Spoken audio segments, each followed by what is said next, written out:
शिव पुराण 18वां अध्याय। गुणानिधि को मोक्ष की प्राप्ति। ब्रह्मा जी बोले, हे नारद, जब यह समाचार गुणानिधि को मिला तो उसे अपने भविष्य की चिंता हुई। वह कई दिनों तक भूखा प्यासा भटकता रहा। एक दिन भूख प्यास से व्याकुल हो वह एक शिव मंदिर के पास बैठ गया। एक शिव भक्त अपने परिवार सहित शिव पूजन के लिए विविध सामग्री लेकर वहां आया था। उसने परिवार सहित भगवान शिव का विधि विधान से पूजन किया और नाना प्रकार के पकवान शिवलिंग पर चढ़ाए। पूजन के बाद वे लोग वहां से चले गए तो गुणानिधि ने भूख से मजबूर होकर उस भोग को चोरी करने का विचार किया और मंदिर में चला गया। उस समय अंधेरा हो चुका था, इसलिए उसने अपने वस्त्र को जलाकर उजाला किया।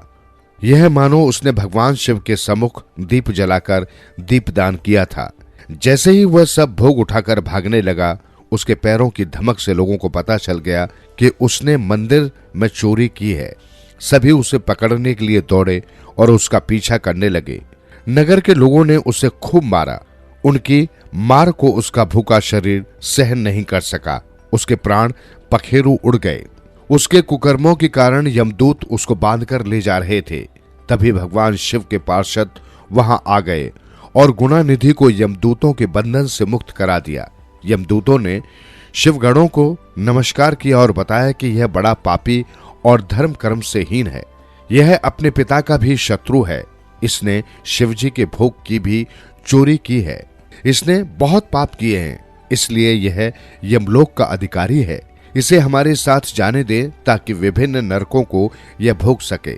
तब शिवगणों ने उत्तर दिया कि निश्चय ही गुणानिधि ने बहुत से पाप कर्म किए, परंतु इसने कुछ पुण्य कर्म भी किए हैं जो संख्या में कम होने पर भी पाप कर्मों को नष्ट करने वाले हैं।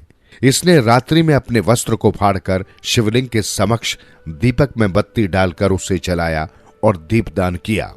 इसने अपने पिता के श्रीमुख से एवं मंदिर के बाहर बैठकर शिव गुणों को सुना है और ऐसे ही और भी अनेक धर्म कर्म इसने किए हैं। इतने दिनों तक भूखा रहकर इसने व्रत किया और शिव दर्शन तथा शिव पूजन भी अनेकों बार किया है। इसलिए यह हमारे साथ शिवलोक को जाएगा। वहां कुछ दिनों तक निवास करेगा।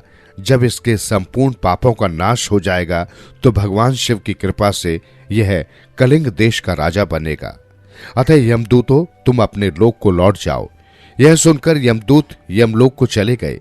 उन्होंने यमराज को इस विषय में सूचना दे दी और यमराज ने इसको प्रसन्नता पूर्वक स्वीकार कर लिया। तत्पश्चात गुणानिधि नामक ब्राह्मण को लेकर शिवगण शिवलोक को चल दिए। कैलाश पर भगवान शिव और देवी उमा विराजमान थे। उसे उनके सामने लाया गया। गुणानिधि ने भगवान शिव उमा की चरण वंदना की और उनकी स्तुति की। उसने महादेव से अपने किए कर्मों के बारे में क्षमा याचना की। भगवान ने उसे क्षमा प्रदान कर दी।